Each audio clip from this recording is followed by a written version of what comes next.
Hello hi నమస్తే welcome to my channel shares with Usha. మన తెలుగు వారందరికి కూడా నూతన సంవత్సర శుభాకాంక్షలు. హ్యాపీ ఉగాది అందరికీ. మరి కొత్త సంవత్సరంలో నేను ఫ్రాన్స్ కర్రీ చేసేసాను, అంటే ఈరోజు చేశానండి. సో ఫ్రాన్స్ కర్రీ అంటే చాలా ఫేవరెట్ అనమాట. ఎవరికి ఫేవరెట్ ఉండదండి. సో ఫ్రాన్స్ కర్రీ మీకు ఇష్టమా? అయితే కామెంట్ చేయండి. So tasty and super simple ఉండబోతుందన్నమాట ఈ కర్రీ. సో ప్రాసెస్ స్టార్ట్ చేసేద్దాం. సో దీనికోసం ఫస్ట్ నేను ప్యాన్ పెట్టేసుకున్నాను, ఆయిల్ వేసాము యాజ్ యూజువల్గా.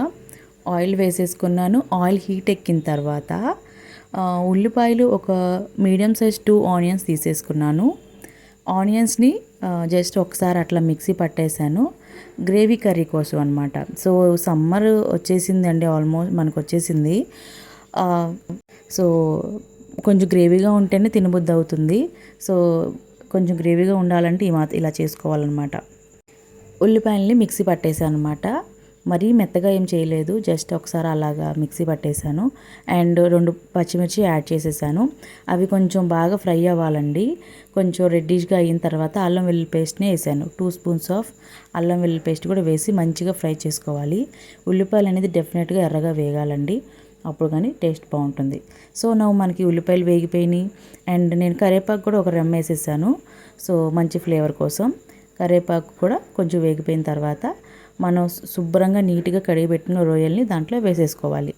ఈ రొయ్యలను కూడా నేను పసుపు, ఉప్పు అండ్ కొంచెం లెమన్ కూడా వేసేసి మంచిగా వాష్ చేశాను. అలాగే పైన మనకి రొయ్యల పైన కూడా నల్లని కొంచెం డర్ట్ ఉంటుంది కదా, అది కూడా నేను తీసేసాను అనమాట. సో అలా తీసుకుంటే మంచిది. సో నేను తీసేసాను. వచ్చేసి ఈ కర్రీకి నేను టమాటో పేస్ట్ని నేను ప్రిపేర్ చేసుకుంటున్నాను.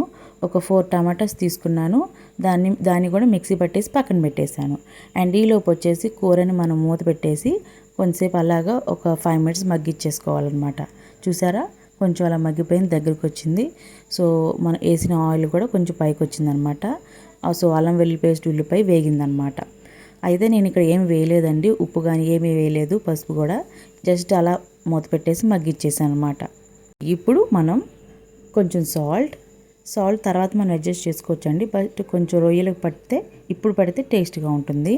కాబట్టి ఇప్పుడు కొంచెం ఉప్పు, పసుపు, కారం వేసేసేయాలి, సరిపడా వేసేయాలి. వేసేసి కలిపేసుకోవాలన్నమాట.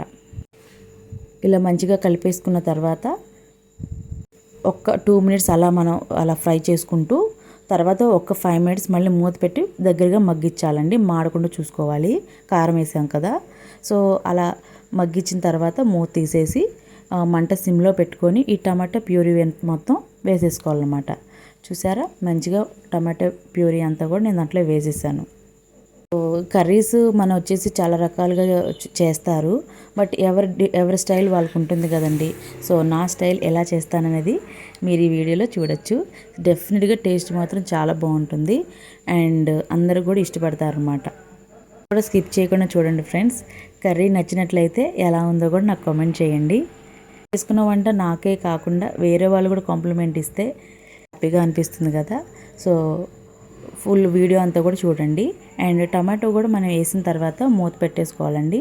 మళ్ళీ ఒకసారి 5 మినిట్స్ ఆ టమాటో కూడా మొత్తం రోజులంతా పట్టేదాకా కూడా మనం మగ్గించుకోవాలన్నమాట. అలా మగ్గించిన తర్వాత మూత తీసేసుకొని ఒక గ్లాస్ వాటర్, జస్ట్ ఒక్కటే గ్లాస్ వాటర్ వేసాను అంతే. గ్లాస్ వాటర్ వేసుకొని మగ్గించుకోవాలన్నమాట. అలా మగ్గించుకున్న తర్వాత చూసారా, మూత తీసాను. ఆ వాటర్ కూడా మనకి బాగా దగ్గరకు వచ్చేసాయి అనమాట. బాగానే కుక్ అయిపోయిందనమాట. రొయ్యలు అయితే ఉడికిపోయినాయండి.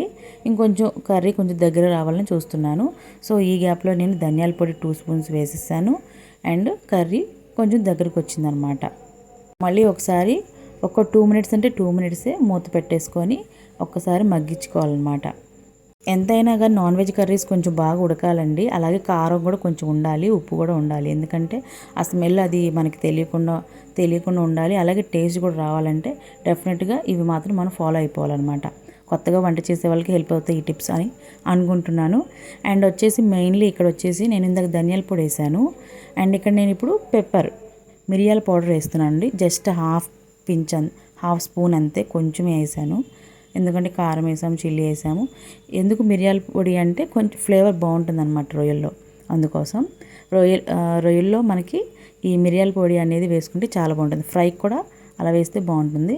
అండ్ ఇక్కడ వచ్చేసి నేను కోకోనట్ పౌడర్, కొబ్బరి పొడి ఉంటుంది కదండి, ఆ కొబ్బరి పొడి కూడా వేసాను అనమాట. లాస్ట్లో ఇలా చిన్న చిన్న టచింగ్ ఇస్తే కర్రీ అనమాట ఆ టేస్ట్ ఎక్కడికో వెళ్తుంది. ఎక్కడికి వెళ్ళిద్దంటే ఆహా అనాల్సిందే అనమాట. సో కర్రీ అయితే రెడీ అయిపోయింది చూసారా. సో ఫైనల్ అయితే మనం కుక్ చేసేసాం. మరి ఆలస్యం చేయకుండా టేస్ట్ చేసేస్తాను. సో చూసారా, ఫ్రాన్స్ కూడా సూపర్గా కుక్ అయిపోయింది. సో అన్నీ సరిపోయాయండి, ఉప్పు కారం మసాలా అన్నీ సరిపోయినాయి. చాలా బాగా వచ్చింది, నాకైతే బాగా నచ్చింది, ఎంజాయ్ చేసేసాను. సో మీకు నచ్చినట్లయితే ట్రై చేయండి. And thank you for